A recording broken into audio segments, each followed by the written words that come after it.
You are here to enable the divine purpose of the universe to unfold. That is how important you are. My name is Jesseburgardt. Thank you for joining me reading The Power of Now by Eckhart Tolle. Today's section is called The Nature of Compassion. Having gone beyond the mind-made opposites, you become like a deep lake.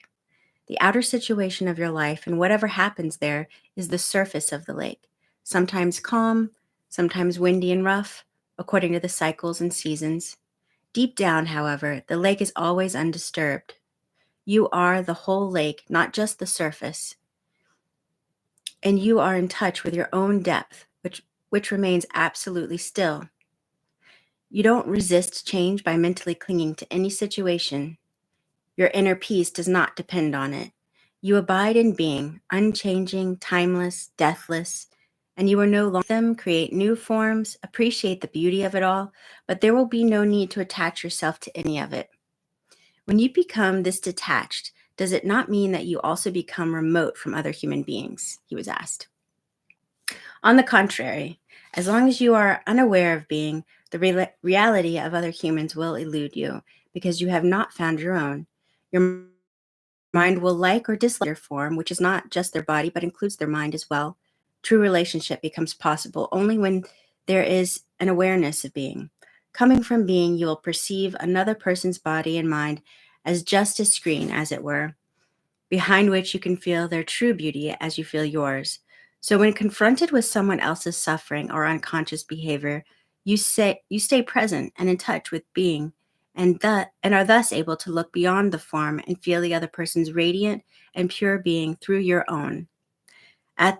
At the level of being, all suffering is recognized as an illusion. Suffering is due to identification with form. Miracles of healing sometimes occur through this realization by awakening being consciousness in others, if they are ready. Is that what compassion is? They ask. Yes, compassion is the awareness of a deep bond between yourself and all creatures. But there are two sides to compassion, two sides to this bond.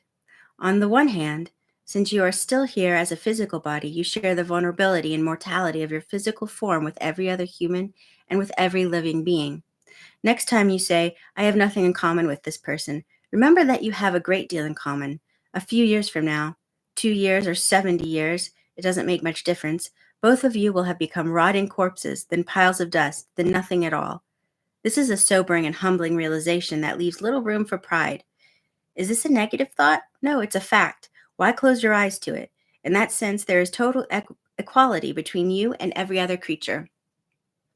One of the most powerful spiritual practices is to meditate deeply on the mortality of physical forms, including your own. This is called die before you die.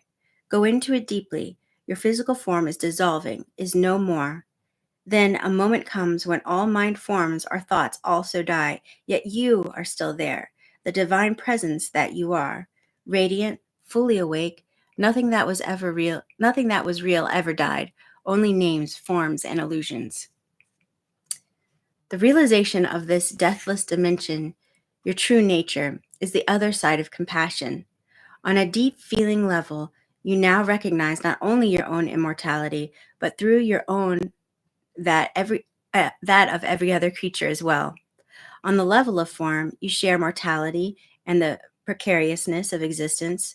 On the level of being, you share eternal radiant life. These are the two aspects of compassion.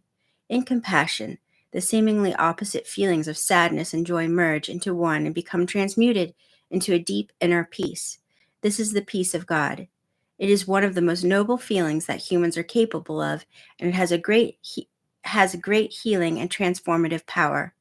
But true compassion, as I have just described it, is as yet rare. To have deep empathy for the suffering of another being certainly requires a high degree of consciousness, but represents only one side of compassion. It is not complete. True compassion goes beyond empathy or sympathy. It does not happen until sadness merges with joy, the joy of being beyond form, the joy of eternal life. All right. Thank you so much for being here today, and I will see you tomorrow. Bye.